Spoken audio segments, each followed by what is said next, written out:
this is like what the critics and the YouTubers are advocating for essentially is that they don't want Yoshi to grow or evolve. They don't even want Yoshi at all. Like what they want to do is that they want to be comfortable in their nostalgia. They want to say Super Mario World 2, Yoshi's Island is one of the best games on Super Nintendo, and yet they don't want Nintendo to do anything with the IP.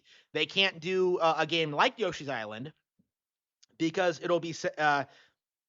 they'll just be told that the game is too similar and not as good as it, and they can't innovate and try something new because these same people will spurg out about how they prefer the Yoshi's Island formula.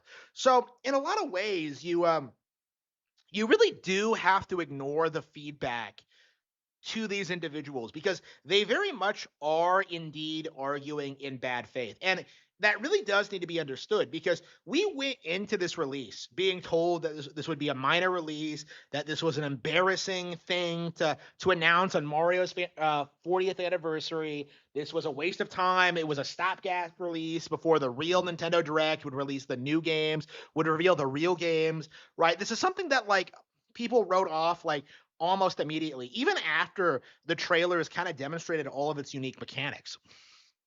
And that is a mindset that we really do need to get out of. Like this was a very strange, very unusual situation in which the game kind of defied all expectations and became popular in spite of the backlash. And I do think it's a case of so many of these grifters just kind of taking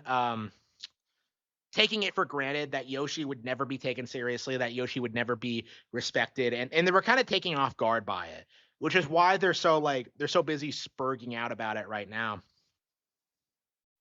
They really thought that this game would fail and they'd be able to make clickbait videos about it. And you can just tell that they're upset. Nintendo is crying himself to sleep after this game got an 81 on Metacritic and he couldn't continue with the 7 out of 10 grift. We're seeing that happen more and more often where people want games like this to fail. They want it to fail and not be popular so they can make clickbait videos about it. And then they get upset and frustrated when the game does well and people are hyped for the game. And it's something that they just weren't prepared for. Like I said, they really had written this game off before it actually released, and now they're suffering the consequences of that. This is another major Nintendo Switch 2 exclusive that was well received, very popular, and will continue to do numbers all throughout the year, and I think is going to go down as one of the year's best.